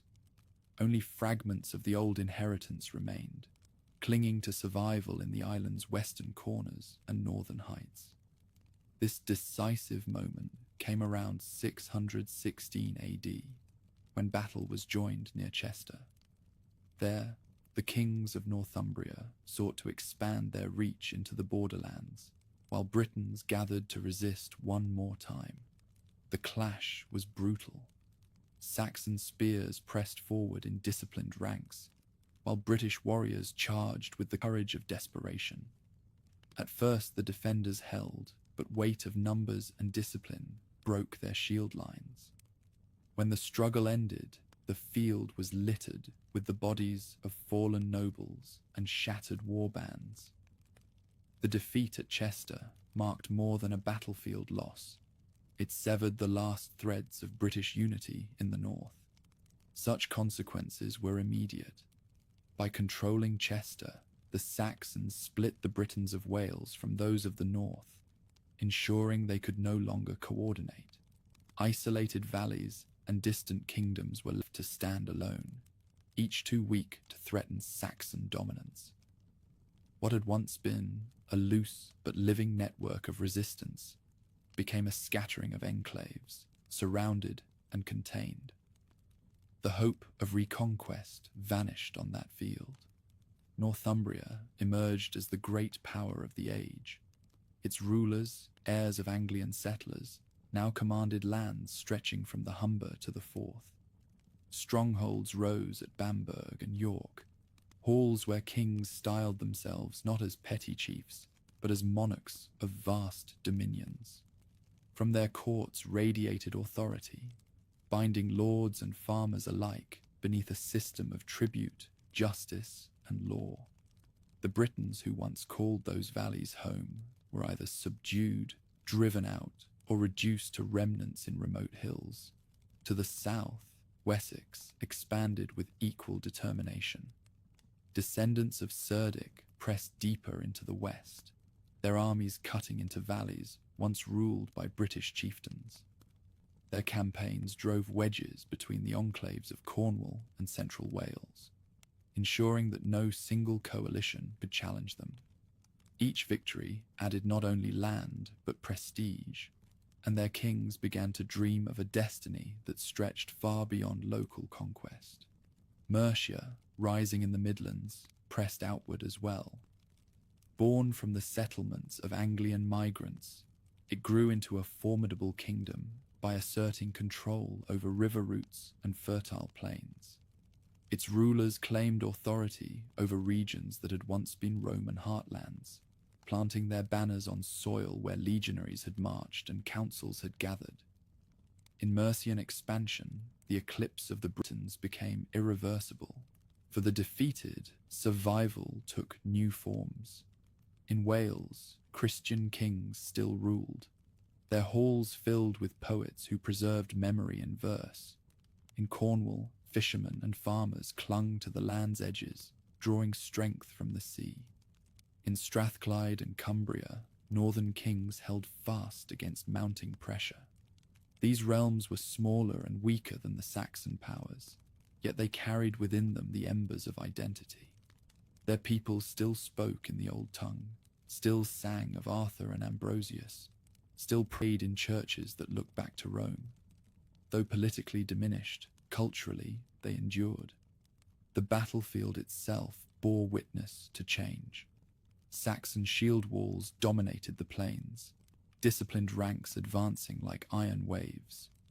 British cavalry, once the pride of Arthur's wars, found fewer open fields to decide their fate. Fortresses that had withstood raids for generations fell one by one, undermined not by assault alone, but by hunger, betrayal, and exhaustion. Where once the defenders had struck fear into invaders, now they fought as the last guardians of memory. Religion shaped the struggle's meaning. Britons prayed for deliverance, invoking saints and martyrs, while Saxons still clung to the old gods, their kings boasting of descent from Woden. Yet even this was beginning to shift. Missionaries crossed from Ireland and Gaul, planting crosses in Saxon lands and baptizing their leaders' children. Christianity, once the defining marker of British resistance, would soon flow into the very halls that had been their enemies' strongholds. The faith outlived the political order that had carried it, binding conqueror and conquered alike to a common destiny. Archaeological traces from these years tell a story of abandonment and transformation. Roman towns lay in ruins, their stones quarried for Saxon halls. British fortresses were deserted, their earthworks left to grass and silence. Yet Saxon settlements flourished, their cemeteries filled with goods that proclaimed confidence and permanence. What the Britons lost, the newcomers claimed, reshaping the landscape in their own image. Still, the Britons did not vanish into silence. Their poets ensured that names and deeds endured. Gododin, Taliesin's verses, and countless oral tales kept alive the memory of resistance. Legends of Arthur grew brighter in defeat, magnifying victories of the past into eternal symbols. Stories told of a king who would return, who had never truly died, who slept in hidden places waiting for the day when Britain would need him again. In these legends, loss became hope, and defeat became prophecy. The Saxons, for their part, began to see themselves not as settlers, but as natives of the land. They renamed rivers and hills, reshaped laws to fit their customs, and married their lineage into soil that now belonged to them by conquest. Their kingdoms endured not as temporary footholds, but as enduring states, the foundation of the England to come. Their rulers minted authority in blood and memory, carving permanence from what had once been foreign ground. By 620 AD, the struggle was decided. The Britons remained only in Wales, Cornwall, and the far north. Their kingdoms were small, their influence limited, their survival precarious. Yet they preserved what they could: language, faith, story. The Saxons ruled the heart of the island, their kingdoms linked by bloodlines and rivalries, already contending with one another for supremacy. The long war was over. A new age had begun. The eclipse of the Britons did not erase them, but it ended their primacy. Their inheritance survived in fragmentary kingdoms, in the songs of poets, and in the legends that cast their leaders as timeless heroes. The Saxons had triumphed on the battlefield, but memory remained British.